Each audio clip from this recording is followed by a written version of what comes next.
අහිමි වෙනවා නැති වෙනවා හැම දෙයකටම සූදානම් පිටින් පැහැදිලිද ඕනේ දෙයකට කල් තියා සූදානම් වෙන්න සූදානම්ව හිටියොත් ඒ දේවල් නැති වෙද්දි අහිමි වෙද්දි දුකක් වේදනාවක් නැහැ තමන් වැඩියෙන්ම ආදරය කරන බැඳීම් ඕනේ වෙලාවක නැති වෙන්න බැරිද පුළුවන් හැබැයි අපි සූදානම්වත් තියද ඒකට නැහැ ඔබ මේ ලෝකේ වැඩියෙන්ම ආදරය කරන කෙනා මතක් කරගන්න හරිද ඒ වැඩියෙන්ම ආදරය කරන කෙනා ඊළඟ මොහොතේ වෙනස් වෙන්න බැරිද පුළුවන් අපි සූදානම් නැහැනේ හරි අපි එහෙම එකක් වෙයි කියලා සූදානම් නැහැ. හැබැයි බුදුහාමුදුරුවෝ දේශනා කරා මේ ලෝකේ වෙනස් වෙන්නේ නැති කෙනෙක් නැහැ. වෙනස් වෙන්නේ නැති දෙයක් නැහැ.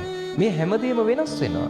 එතකොට ඇයි අපි මේකේ මේ ලැබීමට විතරක් සූදානම් වෙලා වෙනස් වීමට සූදානම් නැත්තේනේ?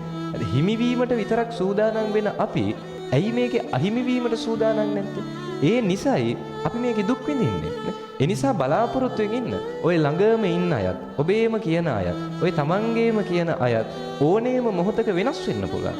ඕනෑම වෙලාවක ඔබේම කියන ඔය දේවල් ළඟම තියෙන දේවල් නැති වෙන්න පුළුවන්. එතකොට ඒකට සූදානම් පිටින්. අද මේ කියන වචන ටිකෙන්වත් මේක ඔළුවට අරගන්නනේ. හරිද? මේක ඔළුවට අරගෙන මේ පාඩම හිතේ තියාගන්න. ඔය හැමදේම වෙනස් වෙනවා. හැමදේම නැති වෙනවා. ඒක ඔළුවේ පුරුදු කරගෙන හිටියොතින් නැති වෙනවා කියන එක දන්නවා නේ. කල් තියා සූදානම් වීම කියන්නේ ඕනම දෙයක දරා ගන්න පුළුවන් දෙයක් නේ.